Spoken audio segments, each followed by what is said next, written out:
For me, honestly, when I get in, like getting into that flow, usually feels like it happens for better or for worse. It follows a period of where everything kind of gets, the ideas are coming. I want them to have space, but they don't know where they all fit with each other yet. I wind up getting really frustrated. And when I finally express some sort of outburst, then it can flow.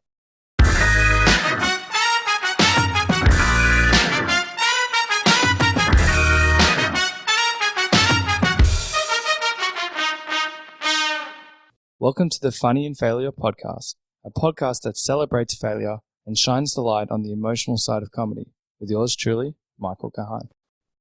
Today's guest is an absolute champion. She's humble, insightful, empowering, empathetic, kind. The list goes on. I love how easy and fun and full of flow this chat was. I could have spoken to Emily for many more hours. Anyway, I'll let our chat do all the talking. So let's get into it and officially introduce Emily to the podcast.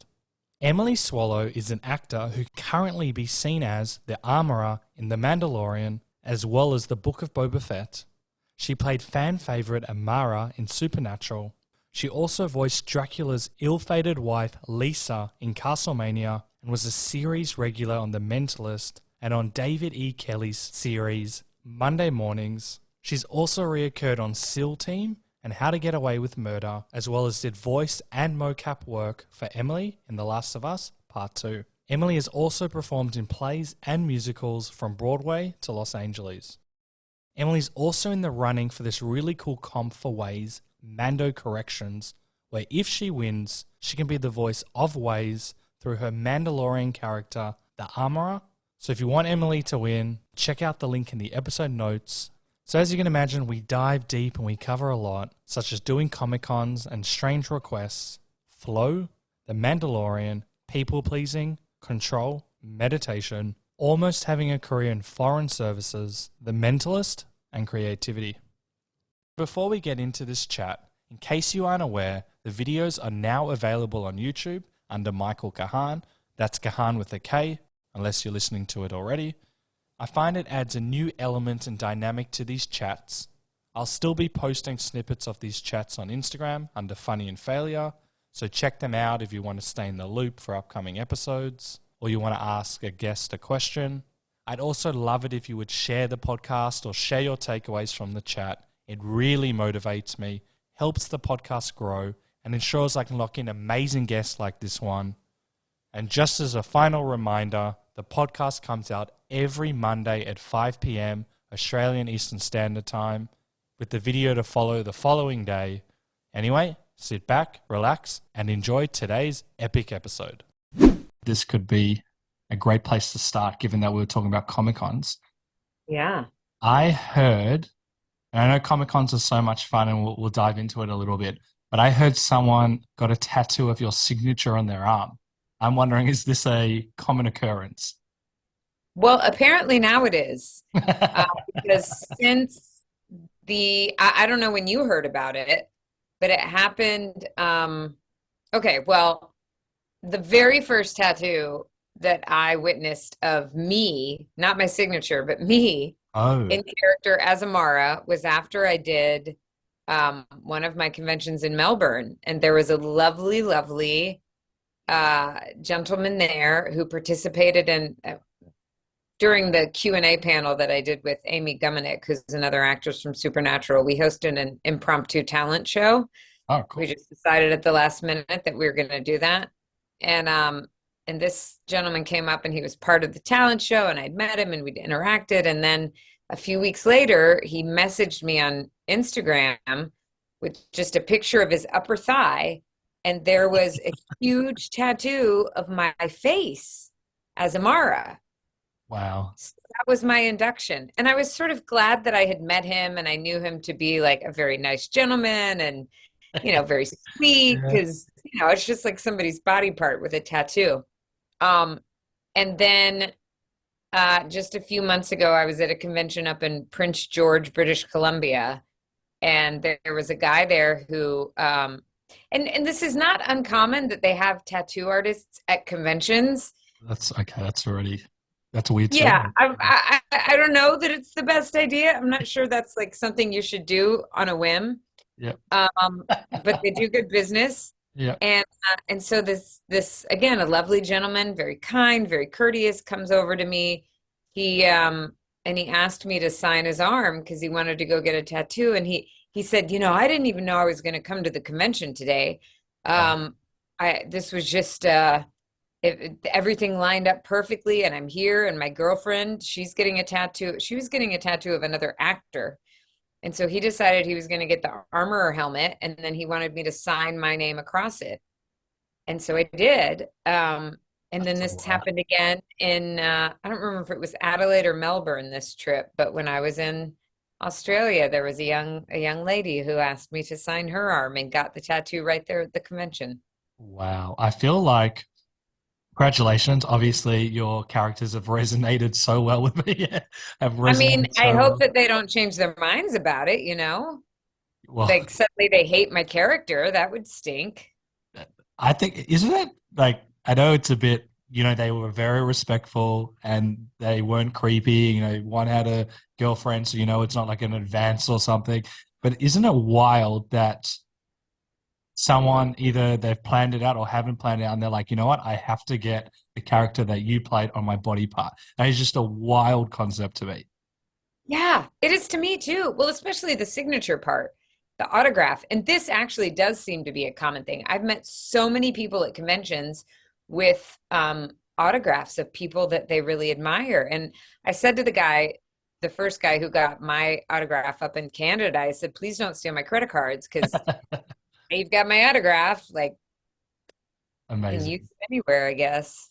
Did you ever think that you would be doing, because you've done a lot of conventions over the years, did you ever think that when you were on this journey, and we'll dive into how you got into it in a bit, but did you ever think that not only would you be a thriving actor, but you'd be doing these Comic Cons and people would just like maybe even cry or just shriek or so excited to see you in Comic Cons? It's also a wild concept. The whole thing's a wild concept to me.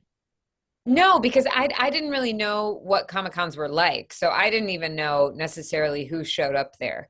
My prior knowledge of conventions was basically I was like, oh, that's what people who love Star Trek go to do. Yeah. Um, and now I had no idea. I also had no idea it was going to be something that I would come to love so much, and that it would be a way for me to connect with so many interesting people and connect over things that have nothing to do with the fandoms, nothing to do with like my characters or anything, but it's been really, really cool.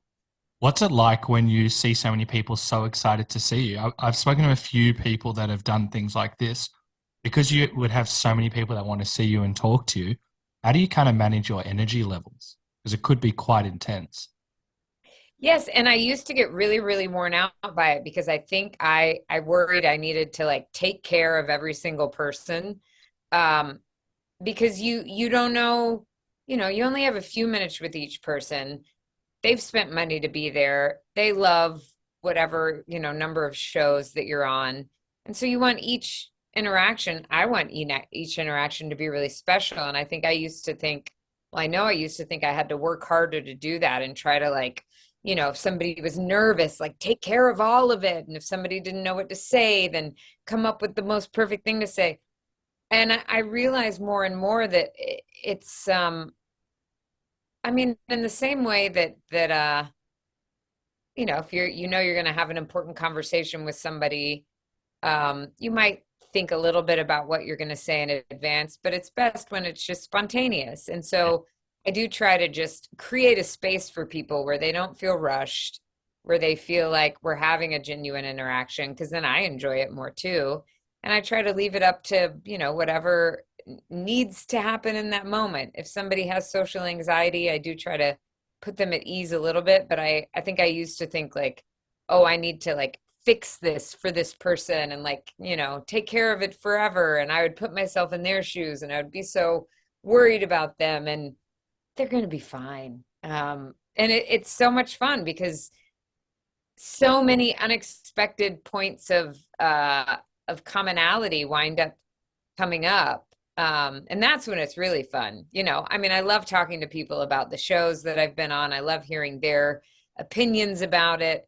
I love all that. But then it's also so much fun when we both discover something in that moment that we didn't even know we were going to connect over. And then I mean, that's what strikes me as so crazy is here I am traveling all over the world. I'm getting to go to places that I otherwise wouldn't have time to go to, or, wouldn't have the money, or just wouldn't think about it. And I'm getting to experience so many different people, and it's really beautiful.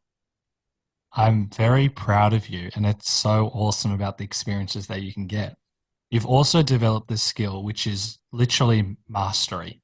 I'm similar to you in a sense where I feel like I have to like fix everything and do this. And when you let go, which I don't do it all the time, when you let go, you're able to enjoy the moment. I feel like that would have massively helped outside of Comic Cons as well, about like your relationships as well, and knowing when it's okay that you don't need to fix it, you can just listen.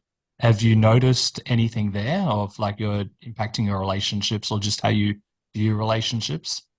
I have. I mean, it helps me, definitely helps me when I meet new people now.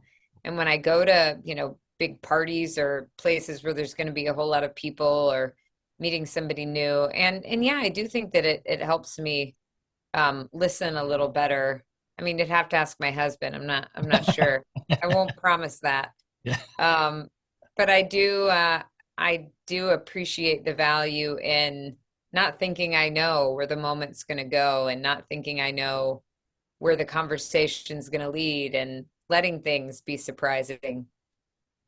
That's really interesting. And I might be jumping the gun, but it's still in the same line of thinking that when you were getting into acting, and I know that you studied a BA in foreign affairs, that Hmm. one of your teachers said to you, because you're coming from the academic side and then you're going to the creative side, that you kind of wanted to get it right.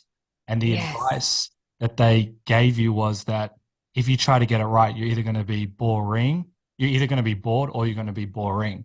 And it allowed Or you to both. kind of go, Yeah. yeah, or both. So I'd love you to tell me about that because that's so interesting because we all want to control things and you've hit these two moments and I'm sure they're more of being able to go more off the flow and from my experience life's a lot more enjoyable when we try not to control. Right? I Yeah. mean, it's scarier sometimes, but so much more satisfying. Yeah, I'm so grateful that I mean, they pulled the rug out from under me, because it was my first year at NYU at Tisch School of the Arts getting my MFA. And you have these evaluations at the end of each semester, and you sit in a circle with all of the teachers, telling you what you're doing well, what you're not doing well.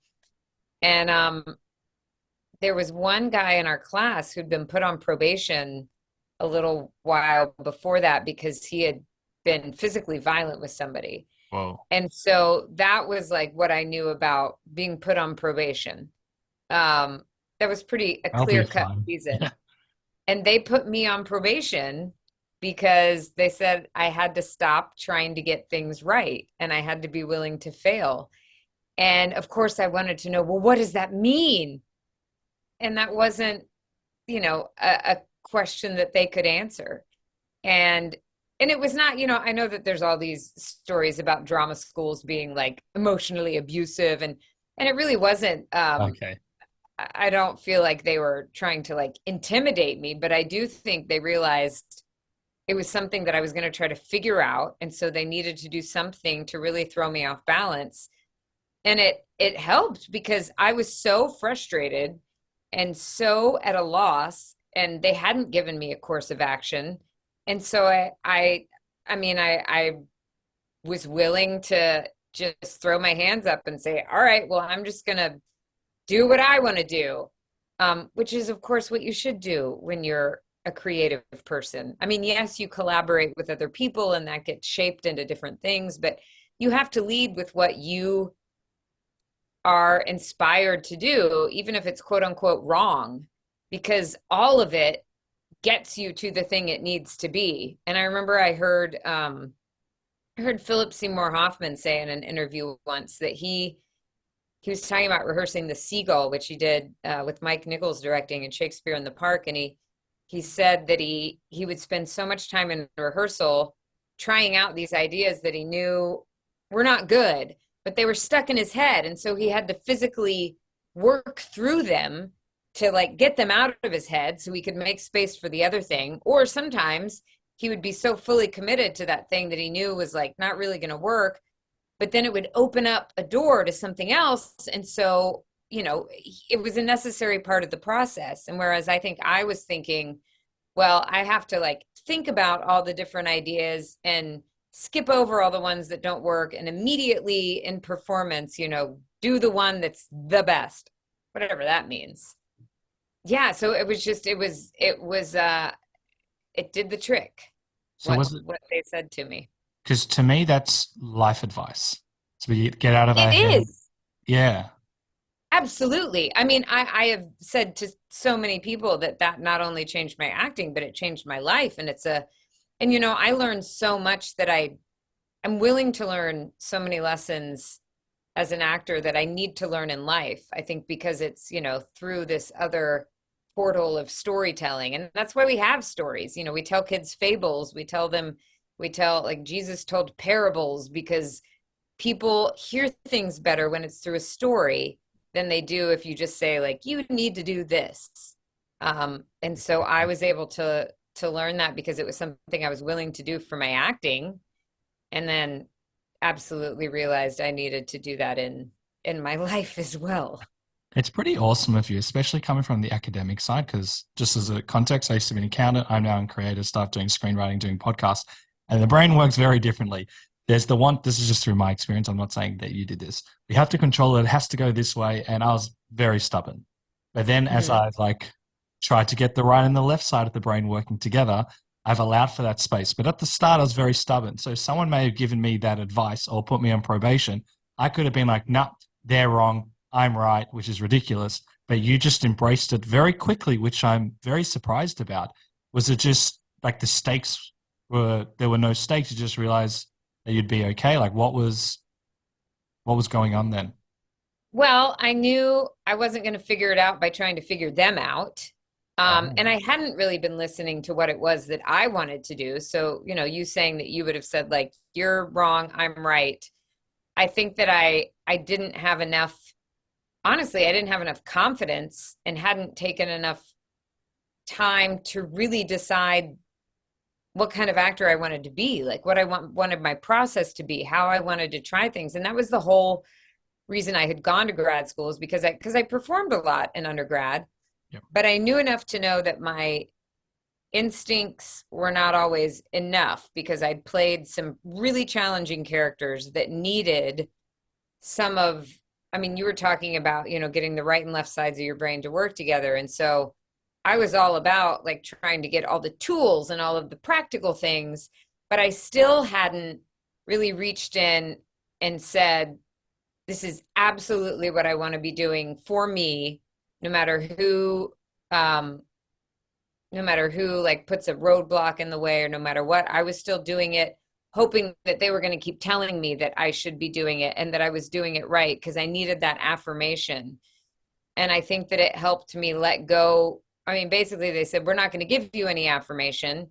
And so I had to have faith it was going to work out. I mean, I feel like being a creative person is constantly diving into that willingness to have faith, because you just don't know, which is fantastic, because I feel like it's challenging, but it's such a gift, because I look at people who are in the same job for years and years and years and years, and they're never challenged that way. And it's built in, I think, to being a creative, because you have no job stability. Usually you as an actor, I have jobs that might last for 3 months, or jobs that might last for a year, or a job that might last for a week.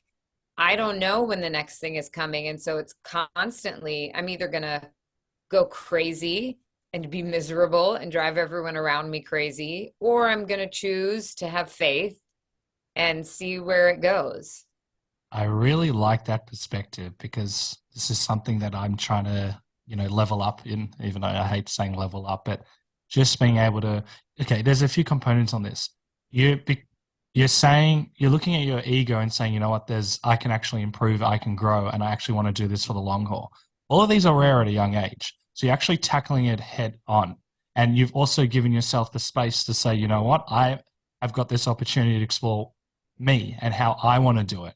And so all of these things, it's like, I'm sure it was very brutal when they told you that, but I'm just still so surprised how, like, kind of in that moment, you put all of that to the side and you go, you know what, I actually want to do this. And if I want to do this, I need to work on certain things to do this for the long haul. It's very mature, especially at a young age.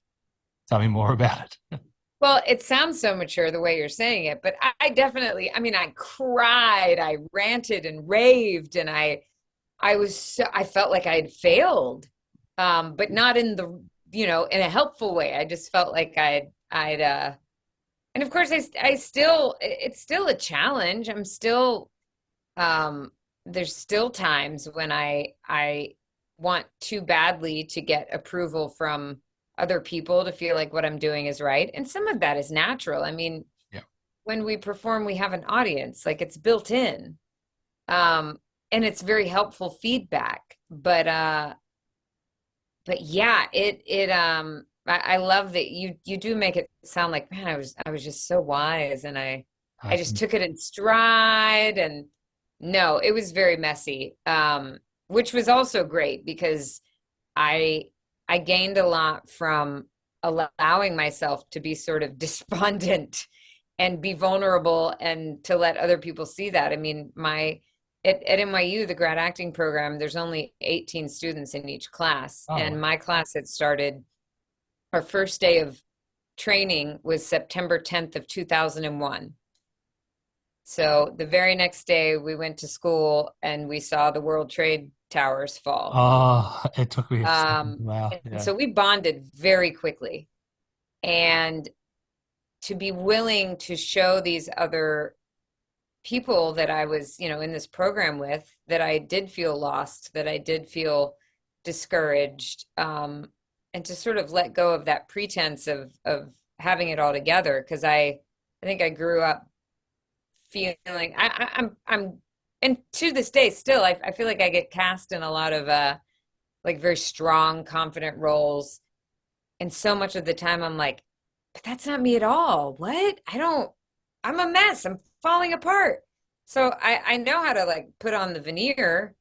And I was willing to let that go. I mean, I felt like I had nothing else to do but to let that go or to quit. And I didn't want to quit. So it was very informative, and continues to be, because I still want to control. I still want to, Yep. figure it out and like burst fully formed in a brilliant performance with nobody ever seeing like any of the wrinkles or anything. And There's none. for me at least, it doesn't work that way.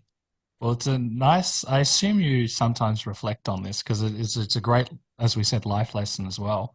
And I'm also thinking about like rising to the occasion, because there's so many roadblocks in the life as an actor or creative in general.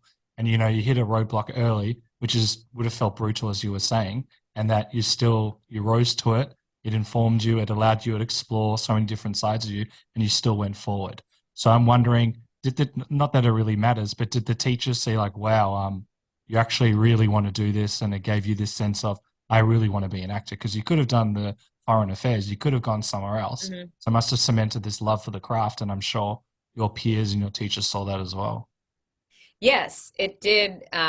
It made me love it more, and it unlocked um, things that were crying to be let out, that needed to be let out to make me a much more interesting actor. And I got to play some really great roles after that in the program. So I guess it did the trick.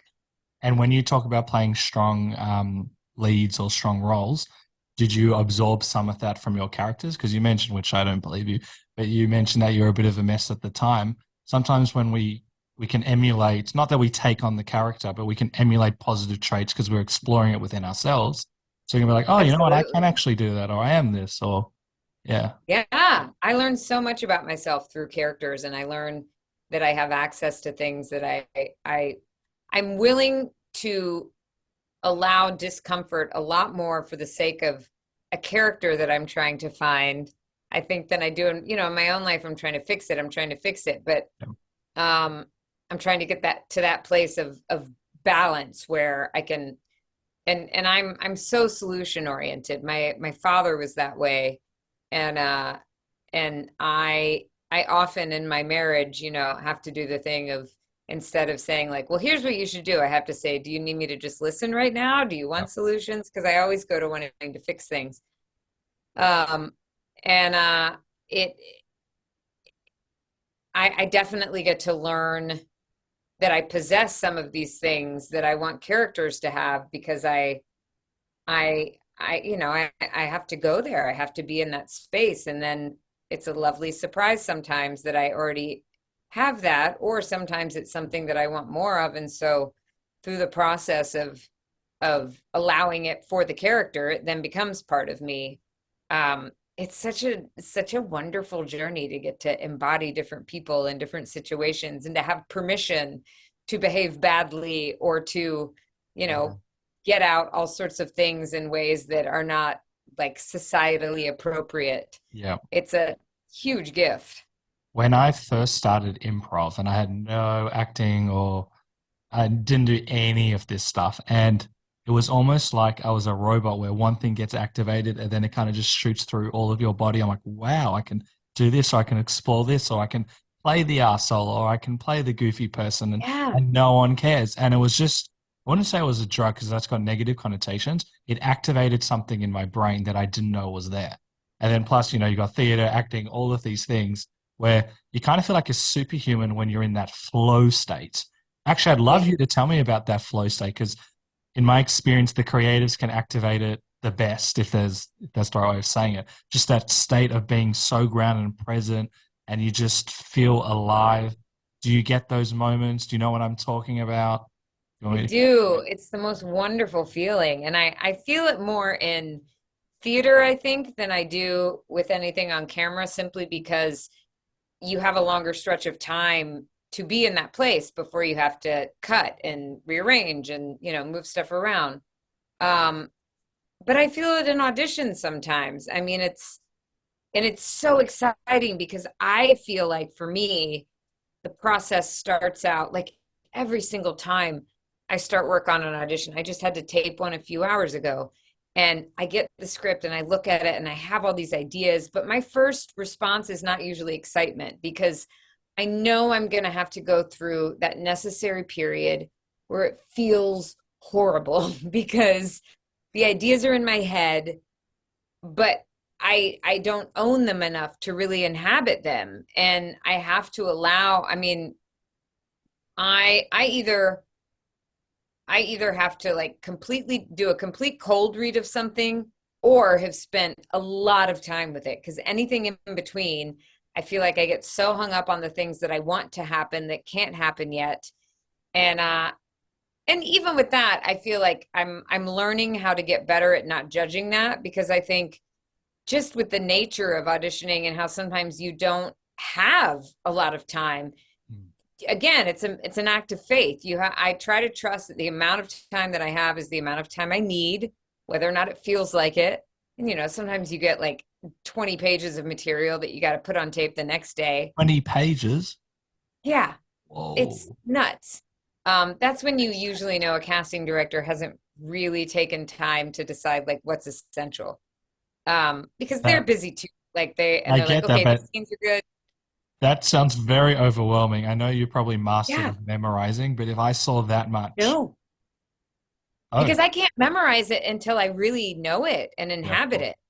So, but yeah, I do. I mean, I've gotten a little better at trusting that, like, even if it's in that in between space, to try to like turn off that, the person that's watching while I'm doing it, and trust that I know enough to know that the instincts are gonna guide me to the right place.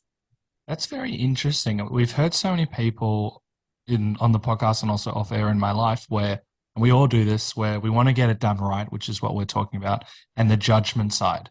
And Mhm. there's pros and cons, obviously, but when you first get an audition, if you're lucky, maybe you get it a week in advance, you can can be so consuming.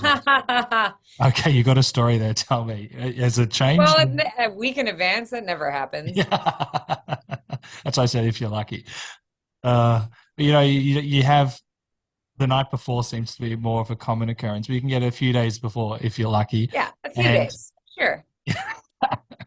but it can be very overwhelming because you're playing it in your, especially young actors or people new to the craft, where it can just play on their mind the entire time, and they not so much grounded or present in their life. So I'm wondering, Yeah. it sounds like you've gone a bit of a journey of that. You're able to not let it impact you as much.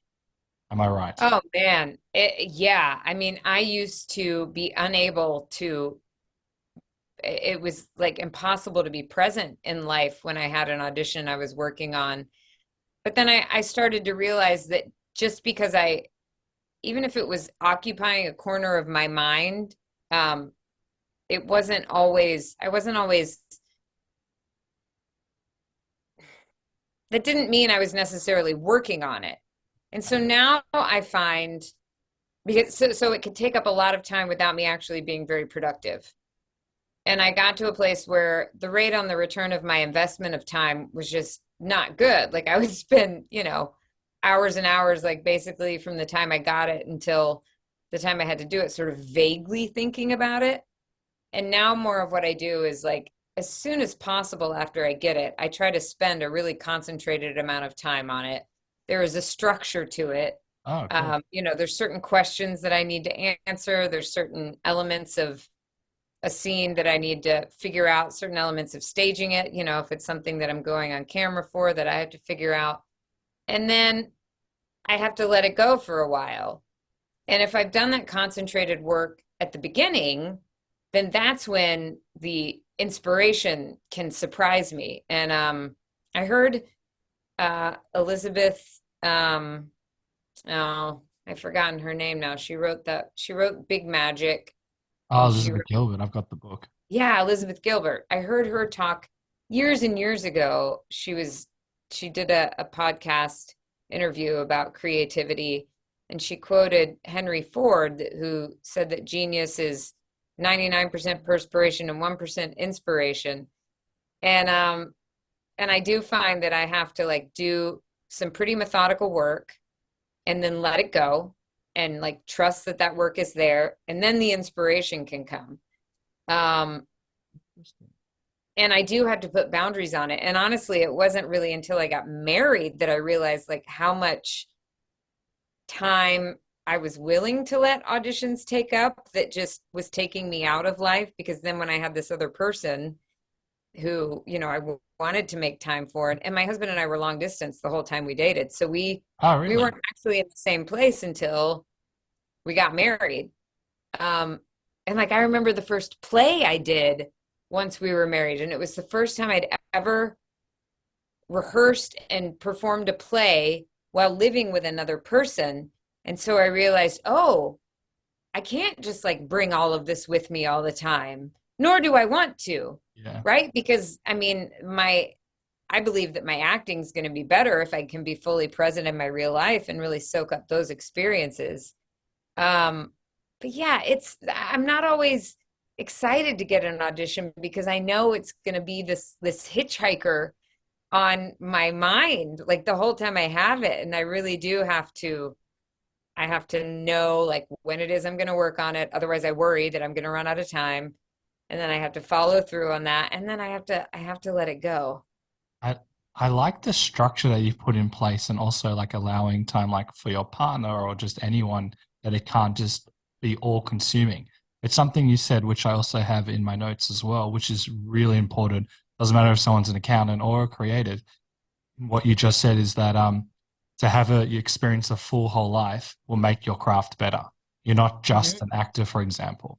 And I know that so many people have spoken about as well, when they first came up as an actor or a comedian or a writer or an accountant or whatever, they are the actor. I'm the actor, and that's the most important thing. That is my definition. And Yeah. I don't think that's necessary. Well, it's not healthy for me. I don't know about other people. But you saying, life still goes on. You need to have those experiences, because then you can also bring into your acting, and you might feel better about the acting, and life goes on. And I feel like that would also be a hard lesson, especially in this business as well. Yeah, I mean, especially, I mean, I feel like we often think, well, more is more. Um, but it's definitely quality over quantity. And don't get me wrong, there's some auditions where I look at them and I go, oh, okay, I know I'm going to be consumed by this for a few days. And there's some auditions that are worth that and that I feel I love so much and I really have a shot at. And so I want to, really dive into it and let it be a little all consuming. And then there's others, for like a guest spot on a TV show, like something that feels like something I've done before, or I sort of know the formula, where I just know I'm not going to have to put as much time into it, and actually letting it be a little freer at this point in my career because I've been doing it for a few years now. So I trust that I see all auditions and all the roles that I play as this one continuous arc. And I Oh, really trust that, if I go into an audition saying, my goal is to get this job, I'm sunk because I don't get, I don't know, 97% of what I audition for. And so the goal instead is to find, I'm going to come back to faith again, to have faith that this audition has happened at exactly the time it's supposed to. And there are things that I can pull from my life right now to use for it. And that's partly because of a really incredible acting teacher that I have worked with for a number of years now named Kim Gillingham, who does something called creative dream work. And it started out based in sort of this cross between Jungian psychology and the Stanislavski method. And the simplest way that I try to describe it to people is that, Jung believed that our dreams happen because our psyche needs to know something. And so everything in a dream can be informative. Every object, every person, everything is some part of us, and it's there because it needs to be. And so if you then apply that to a script, instead of thinking, for me, okay, I have to like block out all these other things. I need to get in this channel. I have to ignore, the fact that like, I don't know, I had already had these other plans and I was supposed to do this thing for this person, or I was supposed to follow through on this. Can I trust? No, this is all happening exactly as it's supposed to be. And those things even can be useful. The way that those things make me feel, how does that come out in this character? Is there a place in this character's life where she feels like there's too many demands on her or not? And I start asking those questions about what's actually happening for me right now in my life. And I find useful things for the character. And I don't mean that way of, well, I'm just going to play every character like myself. That's not it at all. There's still other things that I have to ask, what's the society that this character is in? Like, what's the time frame? Where do they live? Like, are they poor? They like, what are all these things that would determine how they might move through the world? But I find, especially when I think about theater, if I play a role, if I rehearse a play for a month, on opening night, I'm in a different place in my life than I will be when the show closes months from now. I've lived a whole 3 or 4 months or whatever, because I've never done a terribly long run of anything. that's still And pretty fun. so those things are going to come out whether I want them to or not. So why don't I allow them to come out? Why don't I allow this performance to change? And so if I'm feeling tired, if I'm feeling particularly angsty, if I'm feeling frustrated, is there a place in the audition where that can naturally come out? Because it's there, you know? And Interesting. if I try to completely ignore it, it's probably going to hang me up. So how can I find a way to channel that in a way that surprises me for the character? In a way. So that's how I try to find the compromise between my very analytical thinking and all those questions that I ask, and then allow myself to be surprised and hopefully make some useful discoveries. That's very cool. I've got so many questions on this. So are you like channeling the character that you're playing and just seeing the downloads of information and saying, okay, this is what we got today? Is how do you kind of phrase it? I think it all comes together through I've done the homework of asking all the like who, what, when, where, why. And then I guess some people might find that place of being able to be free and be responsive just through, I don't know, like meditation. And meditation is helpful as part of that for me, mostly to get myself in a place where I am responding to what's actually happening in the moment. And I'm not like, because I can get locked in the ideas so easily. I can get locked in the ideas. I come up with something that I think is going to be brilliant for a character, but if I'm just like so singularly focused on that idea exactly as I see it, then I'm not able to be as responsive to what's happening in that moment, if that makes sense. Yeah. So it's trying to find the balance between the two, and it feels like a sort of, I mean, meditation, relaxation, breath work, all those things are helpful. Please, okay, this is my favorite topic. I've been doing this for a long time. So is this something that you do regularly? How did you discover it? What have you kind of noticed it's helped with? Meditation? Yeah, breath work as well, whatever you want to add. Yeah. I guess my first introduction to it was just regular old like mindfulness meditation. And I struggled with it a lot because I mean, as so many of us do, because I am constantly wanting to be in motion, and because I feel better doing and fixing than just watching and allowing, and I'm always trying to figure things out. You sound Um, exactly like me.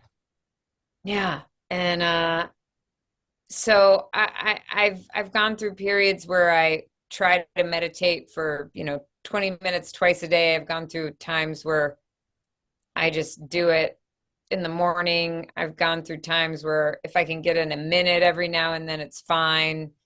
Um, and it's not a super structured thing for me, except that I set a timer and I commit to not dealing with anything else and I love doing guided meditation sometimes. I love doing like I've done some sound baths, and I think that that's really Oh, powerful and really cool. The breath work is a newer part of it for me. I mean, actually like changing different patterns of breath. And my husband found this great app that has all sorts of guided breath work for like waking up in the morning and going to sleep at night, and when you're getting ready for a like creative brainstorming session and all this stuff. And I see more and more um how breath can change the way that I'm feeling and the way that I'm thinking. um but it's just sort of been I wouldn't say that I've had like a formal approach to it. I sort of grab onto different things at different times and play with it. that's how it should be done. I do it every morning because I know if I don't do it every morning, I'm not going to do it. But even Hmm. able to play, and you talked about the breath work and the different sounds. I listen to different frequencies, which I feel activate different Yeah. parts in my brain, and I feel so much more clarity. I've written probably, I don't know how, at least 5 screenplays through meditation. And Wow. And I know, especially coming from, it sounds similar to you, where I was very analytical, from the accounting side, and then exploring this other side. And it's been a game changer for me. I love it when people like you bring it up because I've reaped the rewards and I continue to reap the rewards. And it sounds like you have as well. What's your go-to? Like how do you approach meditation with your writing and creative work? I start first thing in the morning and I'll listen to a frequency, which I Hmm. find helps. And then I do a bit of breath work. I did pranayama for a few years. So Hmm. that's breath work. And then just movement. And then I'm often very lazy. I used to be all quantity and not quality. I spent Yeah. 8 hours in this room and just write. Now, no one take advice from me because I'm still waiting to sell all my screenplays, and fingers crossed that'll happen soon. But it depends. It depends. But Yeah. I will meditate before, and I'll hopefully allow in space. So then, if I'm very lucky, I'll get a stream of ideas. I'm like, holy shit! I just wrote 15 pages. Oh, and then in a week, I just wrote a pilot, and oh, the feedback's good. Oh, this is crazy. Like, just not to be arrogant, but just to show people because this is so outside of my realm. I've been doing this for at least 7 years now, where I pretty much I did 90% of a script in a week through meditation. And I ultimately won an Wow. award on this screenplay. And I'm like, this isn't me. This is something else. Everyone go and meditate, but I hate preaching about it too much. But it's just if you can get someone like me so excited and write about concepts. People have so many ideas about what it comes back to what we were talking Hmm, about when we get hung up on ideas of what we think things should look like. You yes. know, what I thought an actor should look like when I was in grad school. Um, and and uh and I mean, ultimately, I feel like meditation is allowing space for that other voice to come and talk to you. And whether, you know, for me that is God, for if it's just like your inner intuition, if it's you know, the character that needs to talk to you, if it's that same interview that I listened to with Elizabeth Gilbert, there was also a little segment, um I think with Tom Waits, I want to say. I don't know who that is. He's a musician, really prolific American musician. And he was talking about, I hope it was him. If not, it was somebody who's making me think of him. He was talking about how he talks to his songs and talks to his creativity as if it's this other being that he needs to invite in, that he needs to have a relationship with. And he told this story about when he was driving on the 405 in Los Angeles, you know, like lanes and lanes of traffic. And he'd been working on this song. And I don't think it was Tom Waits now, and it's going to drive me crazy if I can't think of who it is. But So, whoever it was, he was working on the song, and he was stuck. He was so stuck. And then while he's sitting in this bumper to bumper traffic in his car, he got the inspiration for the song. But this is before cell phones, this is before anything. So he couldn't like write it down. He couldn't do anything. So he said, listen, I'm going to make a deal with you. If you will come back to me when the time is right, I'm going to give you life, but I can't do anything for you right now. And it worked. And sweet. apparently he like has this relationship with this creativity where he, you know, sometimes he'll be like, what's wrong with you? Why are you hiding? Like, what? Yeah. You got to come and play. Um, and I do like thinking about it as a relationship like that, but we can't, that whatever it is can't talk to us if we're too busy doing, and if we're too busy trying to, you know, make things happen. That's a great story. And as you said, meditation's allowing space so the stream of consciousness, ideas, whatever people want to call it, come through. But also that Hmm. idea of giving birth to an idea, because we've all got that $1 million idea, or we don't need to put money on it. We've all got those Yeah. brilliant ideas, but we don't nurture it or play with it. And I haven't read Big Magic in a while, but that's to me one of the takeaways from the book was that relationship with ideas. How are you going to nurture it? How are you going to play with it? How are you going to allow it to grow? How are you going to feed it? And that was a bit of a Yeah. game changer in terms of my thinking, in terms of, because to me, the ideas almost aren't our own. They're like almost given to us. I know that might sound a bit weird to some people, but we have so many different thoughts, and it's about like catching the right ones for us. So Yeah. I'm wondering, do you kind of see ideas in a similar sense? Do you have a relationship like that example you gave? Anything spring to mind? I wouldn't say that I talk to it as actively. Um, That's mastery. That guy's probably just yeah. it's written down on a piece of paper for him.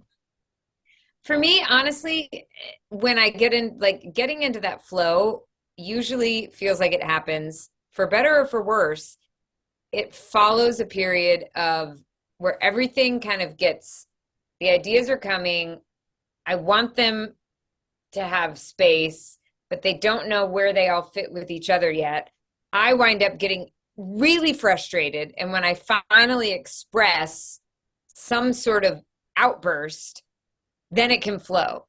And so for me, like when I'm prepping to do something super emotional on set or in a play, I mean, I can remember like every single play I've done where I've had to have a scene that's either like highly emotional or even one that's just like really rapid fire, really funny.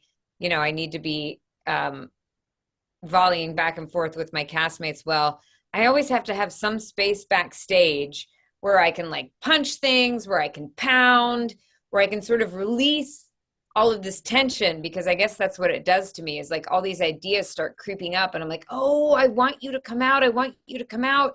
But I'm still like, I don't know how to let you out yet. And then in my lack of finesse, I just have to sort of let it all like explode. And then I can go, do the scene after that. And it feels free and it doesn't feel as controlled and it feels surprising. That is so awesome. So it's releasing this like, I don't know, pent up energy, whatever it is, but allowing you to also be present in the moment. And it's sort of similar like when I don't know if this is similar. You know how you see dogs, if they go through something, they like shake it off and it's almost like putting themselves back in Yeah. the moment. That's I like that. I reckon I'm going to implement that. How did you figure out like just the movement and the shaking it off, whatever you want to call it, would actually help you in those moments? Um, Trial and error, I guess. Nothing like super advanced and artistic. I think um just getting very unartfully frustrated and throwing some tantrums and then realizing, oh, that feels good. And recognizing, I mean, I know that there's exercises I did in acting classes where, having something physical to push against, um, I find to be so helpful. Like if I'm when I'm trying to, and I haven't ever really thought about this until just now, but when I'm in a scene, if I can like grab onto a piece of furniture, if I can like lean against a wall, it's almost like that gives me something solid. So then I don't feel like I'm just floating in space in this weird way and trying to find things. Um, and then also with the work that I've done with Kim, that teacher I told you about, we start every session lying down on a mat, like getting connected to the breath, and then going through sometimes like a really lengthy, like maybe half hour um, breath, vocal work, Cool. physical warm up before then, sometimes she'll drop a prompt in of some imagination exercise that we do, or that's when you drop in, you put yourself in a place that's in the script that you're working on and you think about different things in the scene that aren't necessarily on the page. Um, but yeah, getting in my body is so important because I am so analytical. Um, and it helps me, I guess, know where I am if I have something to push against, if that makes sense. Yeah, that's awesome. Your teacher is very aware. I hope people do those classes. And in terms of like trusting your gut and intuition, that's obviously something you'd have to listen to as a creative. But has this also helped you be more intuitive and trust your gut and stuff like that outside of acting as well? I think so, yes. Yeah. Um, and also I think the older I get, I just don't want to waste so much time worrying about whether I'm choosing the right thing. I just want to try it out. Because I realize, like, again, the rate of the return on that investment is just not good. Like, it doesn't, I you like can that. worry and worry and worry and still choose the quote unquote wrong thing. Yeah. And then, okay, but why didn't you just choose that to begin with and try it out and see what happened? Um, I mean, I've heard a lot of people say that worry is it gives us this delusion of control because we think we're somehow preventing something, but we're not doing anything. We're just wasting energy. That's exactly right. And in terms of from the faith side, were you is do you come from a religious background? Is this a spiritual thing, or is it more been for your creative endeavors? You've been able to explore this side of yourself, which we've been talking about. Is it all the above?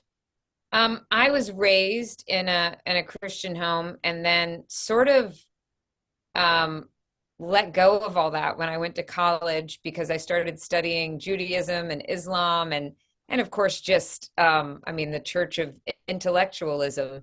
And I thought, oh well, that doesn't make sense to me anymore. I'm gonna sort of pick and choose from all these other things, Yeah, which was a really interesting exploration. But then at some point, I think well, I know I came back not quite full circle because I think being raised in a faith, I hadn't really identified why I needed it.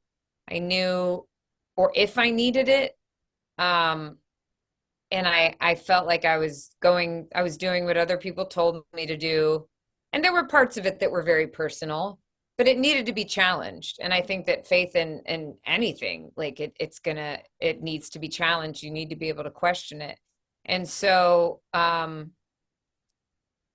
wound up then so I was sort of like dabbling in Buddhism and dabbling in just all, I guess, different forms of Christianity to an extent, and taking stuff from Jewish faith, and ultimately I realized for me, what I was doing was making it a very impersonal thing.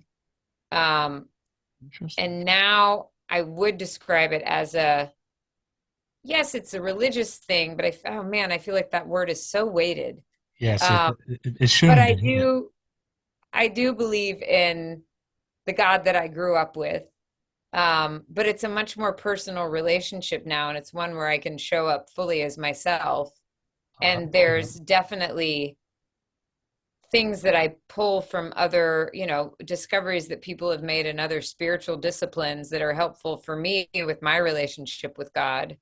And I absolutely bring God into my creativity because I don't want to do it on my own. I need someone else to help me. And so for me, that relationship does look like um, that God is a collaborator in what I do.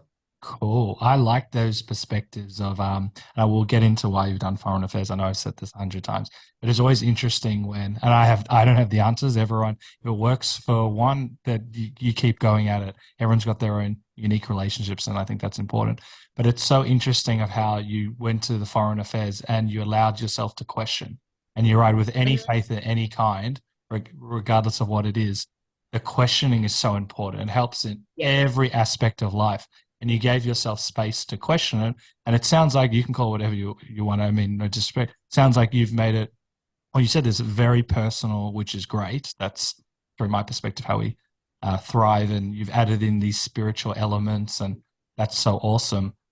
Why do you think you were attracted to the foreign affairs to begin with? Do you think it was for these reasons, or there was something about Middle Eastern studies, for example, that really caught your eye? Well, I was always interested in governments and societies and how people did things in other places, which is a very unartful way of saying it. But and I loved travel, and so I think I just thought, well, that would be really interesting. And my dad was in the army, um, and he traveled a bit, and I was born in DC, and so I grew up until we moved when I was 7. But my first memories are sort of our nation's government, so maybe that had something to do with it. Um, yeah, I think, and I really enjoyed studying other cultures and the Middle Eastern studies part of it. So I thought I was going to go into foreign affairs, and the Middle Eastern studies part of it came about honestly because my high school sweetheart had gone on a trip to Israel for the summer. And simply because he was there, I kept up with the news more. And I started to see huge disparities or not disparities, huge differences in the way news was presented if I was reading it from a US source versus a British source versus some other country's source. And so that got me a lot more interested in what was going on in this region. Um, and I guess, part of it probably was the religious component, because there is something that is so potent to me about this very tiny area of the world. I mean, all things considered, that is holding like 3 of the major religions of our world, and they're all kind of trying to be in the same space. And so I got interested in those people, and I got who would live in a place like that, who would fight over a place like that. And then the Middle Eastern Studies major at University of Virginia, where I went to school, was a multidisciplinary major. And that sounded interesting to me because it meant I could sort of shape it to my liking. There were certain requirements in different disciplines, but I could choose how I was going to put it together. And I liked that a lot. Oh, that's so interesting. I've been to Israel a few times, and you're right and this is not a comment, we want to get into politics or whatsoever, but it is interesting just in general when you see different information. It does make it's very intriguing whether the information is right or wrong. It is also from a storyteller perspective. That's how I Yeah. approach a lot of things. And it's very interesting. So do you ever look back and say like that could have been my life? You could have been maybe a diplomat. I'm not sure what you would have done with the degree, or do you ever look Yeah, back? I wanted to go into the Foreign Service. I interned at the State Department and the Foreign Service Institute. I don't regret it. Definitely, I don't regret it. And I don't know. I suppose it could have been my life, but I don't. I'm glad that I wound up going the way that I went. I mean, and I feel like all of it must have contributed to me choosing what I chose in some weird way. And I like to tell people now that I just, I'm fully equipped to be a spy, or maybe I already Hopefully, you get a lot of work in that regard as well. am. Uh, and I know you mentioned this in another podcast, which I found hilarious. A lot of parents struggle when their children say that they want to get into acting or creative stuff or go Yeah. against something that's not in the mold. And you said it was quite easy for you because telling your parents you were going to go to the Middle East compared to telling them you wanted to be an actor would have been an absolute joy for them. Yeah. They're like, okay, go to New York, whatever. Now, I mean, my parents have always been completely supportive of my brother and me. I have an older brother. And they always just said, we want you to do what makes you happy, and we want you to treat people with respect. And in some ways, I mean, this tells you the kind of person I am, because that stressed me out a lot. I've talked to my brother about it, and years ago I said, what have I always like, why was I this hard on myself when I was a kid? And why am I so why do I feel like I just struggle so much sometimes? And he said, yeah, it was like, it's kind of funny, sis, because I feel like mom and dad said, we want you to do whatever makes you happy. Like, the sky's the limit. And I seemed to take that and feel this tremendous responsibility to choose whatever was going to like make me the most abundantly, beautifully happy. And what if I chose wrong? What if I squandered their trust? What if, all these things like I took on myself that they weren't asking me to take on. But I mean, they've always been so supportive of me as a performer. And my dad would videotape every single play that I did up until I So cute. joined the union, and he wasn't allowed to anymore. And then he would like sneak a sound recorder into shows. And he was so excited about, I mean, it was so much fun when I started playing the armorer, and then I had this character who had merchandise, and I think my husband is checking on me. And my dad, like, I would go home, and my dad would have this like giant cardboard cutout of the armorer that Oh, he'd that's found so on cute. Amazon. Oh, he Um, bought it. not because, what'd you say? So he bought one. That's very sweet. Yeah, without telling me he was going to. And he was just always so proud and so disappointed if somebody else didn't, if somebody had no idea what the Mandalorian was when he was wearing his Mandalorian t-shirt. It was very cute. That's very awesome. Your dad sounds awesome. And is it cool when your like parents like fanboy, fangirl out at you and you mentioned there's merchandise of you, which is also wild. What you got a nice smile. That's so sweet when like parents do something like that. Yeah, tell me what was that Yeah. feeling like when your dad's got the big Amazon, the cutout board version of you? It was incredible because I mean, both of them always used to love it when I would do musicals. Like, musical theater was just their favorite. Um, and the TV stuff, they were excited when I was on The Mentalist because that had been their favorite show. But then some of the stuff they didn't really relate to, like Supernatural. And so I Darkness. think, like, my dad's never been a particularly big Star Wars fan. He wasn't into it before.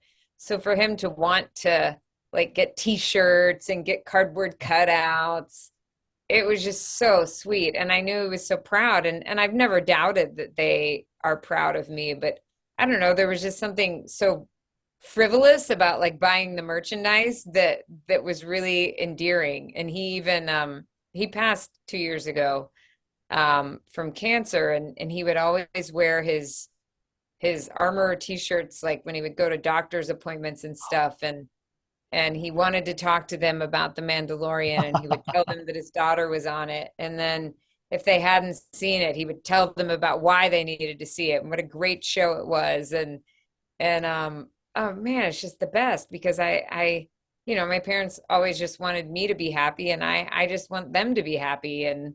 Um and so for him to have fun with something that I was doing like that was really, really cool.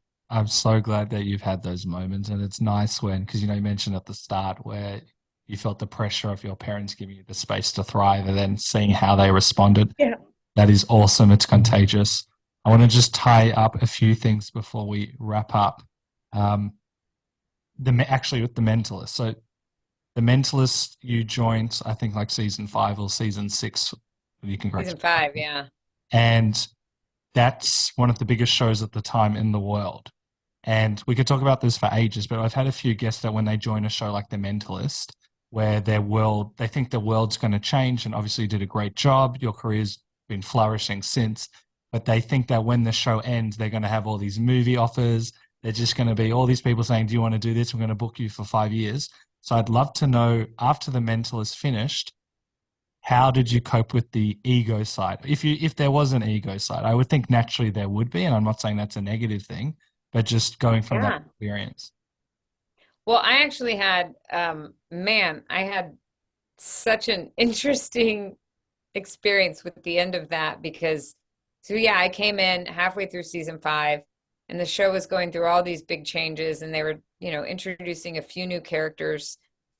And then after we had wrapped shooting for that season, and my character along the way, like at first they were going to introduce her as a love interest, and then they decided not to. And they decided not to keep going with that because the fans were so ardently committed to Patrick, Jane, and Ah, Lisbon being together.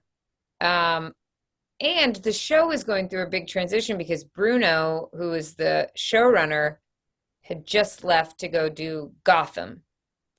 And so they had gone through big cast changes. They had gone through, the showrunner was gone, and they were sort of trying to figure out what it needed to be. And I, came into the middle of that. And so there were a few different tacks that they experimented with my character. And then we wrapped for the season, and then I was doing a play in Los Angeles that was a world premiere play that was eventually going to go to Broadway. And I love working on new plays. I love getting rewrites and trying things out for an audience and trying to find what works best, and it was a really joyful experience. But at some point during the run of the show, I found out that they were going to rewrite my character to be 10 years older. And so when they went to Broadway, they would recast it with somebody who was older. oh And around the wow. same time, I found out that I was not going to be coming back to The Mentalist because they wanted to have another agent that wasn't as close to Lisbon's age. And so they were going to go younger. So I lost one role because they needed someone older. I lost one role because they wanted someone younger. And I remember the night when we were doing a post-show talk back when some unsuspecting, very kind elderly gentleman in the audience, he said, so this show's going to Broadway. Are you gonna have to leave The Mentalist or turn this down? And I knew at the time I wasn't doing either of them. Wow. And so I just said, I guess we'll wait and see, because I couldn't reveal any of that. Yeah. And it was definitely challenging to have both of those things, even if it felt like, okay, well, I know the reason why. It's still incredibly disappointing. Um, and uh, and it did leave me a little, it made me feel, of course, worried that I'd done something wrong, and that, oh, how could I have made this work better? But I also just learned lessons that I really needed to learn. I mean, I could absolutely see why the play that I was doing could benefit from some rewrites. And at the time I was living in LA. I'd been in New York for a long time. I didn't necessarily want to go back, so I was like, oh, that's okay. Um, and so and I learned the difference, I guess, between wanting to get something just because I wanted that, or not just because, but largely because I wanted the affirmation and the vote of approval versus recognizing, okay, this isn't going to work out. Um, what's going to happen instead? Maybe this is going to be really exciting. Oh, wow. And and to be honest, I mean there were so many things that I loved about The Mentalist, so many things about the people, so many things about that I learned. It was the first time I'd ever been on a TV show like that that's a procedural and that has a case of the week, and I really struggled with it at first because I was just like, in terms of my character development, I was like, why does she always doubt him when he succeeds every time? When you're playing a role like that on a show where you have the central guy who's like, oh my gosh, she did it again. I'm like, these people aren't idiots. Like, how do I play this week to week? I found it really challenging Yeah, I don't to be blame able you. to have fun with it. And one thing that Bruno, because I reached out to him and I asked him, Bruno Heller, and I said, what's going on? How do I like unlock all these hangups I have about this? And he said, I think of it sort of like a vaudeville act. Every week is a different performance of this vaudeville act. And the central character, Patrick Jane, is sort of this he's sort of this oh, what's the guy's name? The Simon Baker one. It starts with a I'm thinking of this vaudeville performer from years ago. Uh, Starts with a B. And Bruno Marx's name keeps coming to my name. And that's obviously not it. Buster Keaton. oh, yes. And he's Yes. sort of like Buster Keaton. And all the rest of you are the straight men. And you have to play the part of not suspecting that Buster Keaton is as smart as he is, so that he can make the audience laugh, make the audience be delighted, let the audience have the experience of going, oh my gosh, how did he do that? While the rest of us just go, he did it again. How'd that happen? Yeah. And then the next week we have to do that again. Short-term amnesia. Yeah, I had to, yeah, he said that I had to have a little bit of amnesia week to week. Um, and that was interesting. I didn't love that kind of show, though. I mean, acting on that kind of show. I think I much prefer something where there is continual character growth and where things do change and you see what they've learned. And so at the time, like, that was okay too. Maybe not necessarily going back. I'd had and I also, like I said, I've never done a play for longer than 5 or 6 months, and had never been on a TV show. At that point, I'd never been with a character for more than 4 or 5 months. So it sort of felt normal. So it gave you space to explore and do something else. Yeah. Very awesome. What we're going to do now to wrap up the podcast is a very quick rapid fire segment. So the first thing that springs to mind, you can take your time. Yep. What's been your ready to go, ready to rumble? What's been your special ingredient to work all these years? Faith. Tell me about Jack and Swallow, and are you going to pursue that or continue with it? I want to. It was so much fun. It's my friend Jacqueline Huberman. She goes by Jack. People have, made various comments about my last name all my life. So we embraced it and decided to use it for our own little vaudeville act. So it was kind of our cabaret stand-up comedy vaudeville thing that we did. She now has 2 children that take up all of her time, and we're in different cities, so we have not yet resurrected it. But every time I do an interview and someone asks about it, I tell her, and I feel like it's going to happen again at some point. We've put it out. Are you still pursuing singing? Have you ever considered releasing an album? I have, and I started working on that during the pandemic, and then I let everything else take over. and so it's still something that I want to do. Yeah. Next time we chat, we're going to have that album out. Jack and Swallow is going to be a huge hit. We put it out here. Thank you very much, and thanks for agreeing to it. Um, that was a yes, right? What are you Yep. most What are you most proud of? The relationships that I have um, cultivated. I won't comment on it, but that's great. Great answer. What would you do if you knew? What would you do if you knew you could not fail? Oh, wow. If I knew I couldn't fail, um, golly, I I think that I would put all of my friends in a movie together and we'd shoot it in like 10 different countries and I'd be able to fly in the movie. I don't know if this is one of those questions where I'm allowed to go and. Yeah. But I think I would love to get like my favorite people together to make a like a some big budget movie. I'd love to be a part of that. All right. That'd be so great. $1 billion, just do whatever you want, just high action scenes. If you could go back into a time when you were first starting out, what advice would you give yourself and why? Whew.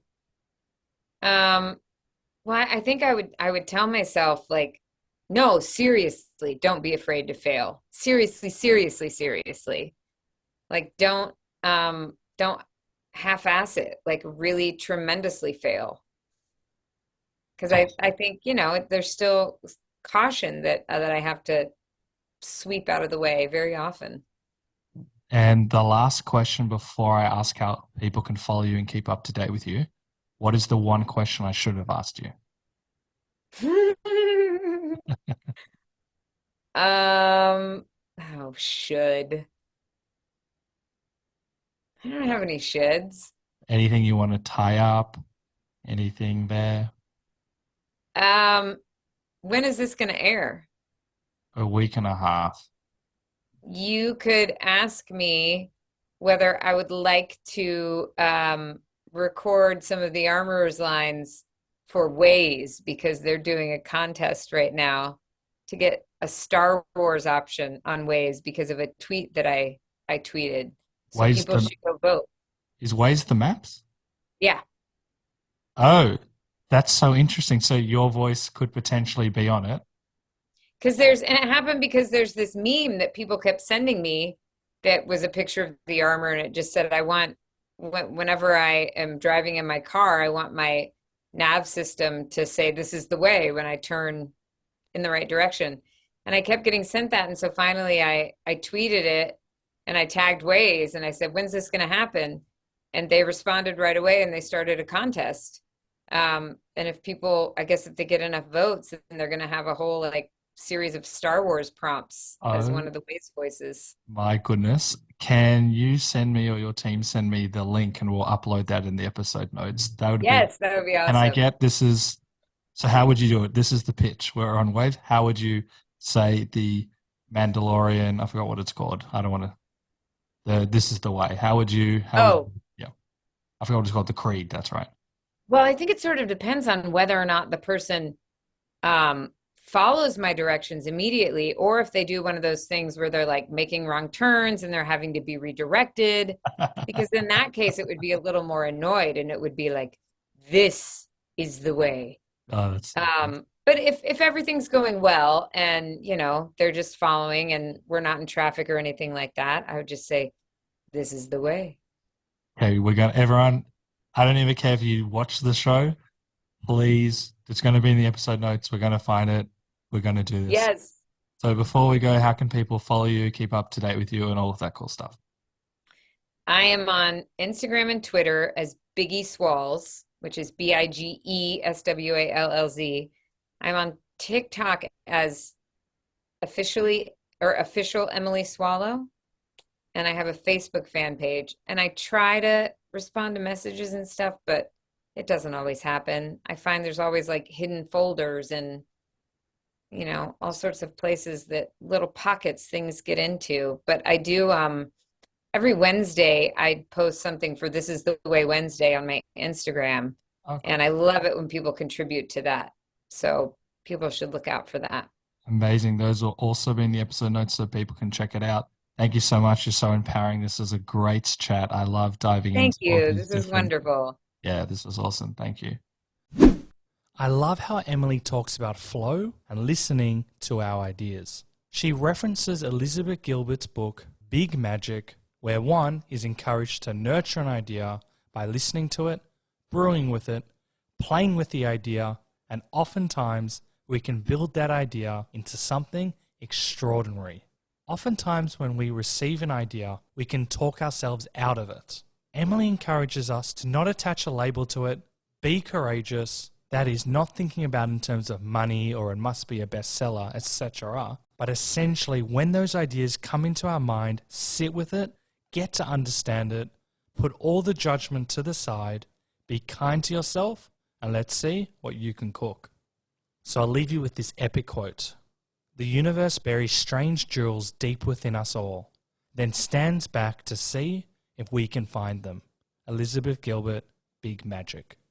Thank you for listening to the Funny and Failure podcast, exploring the deeper side of comedy.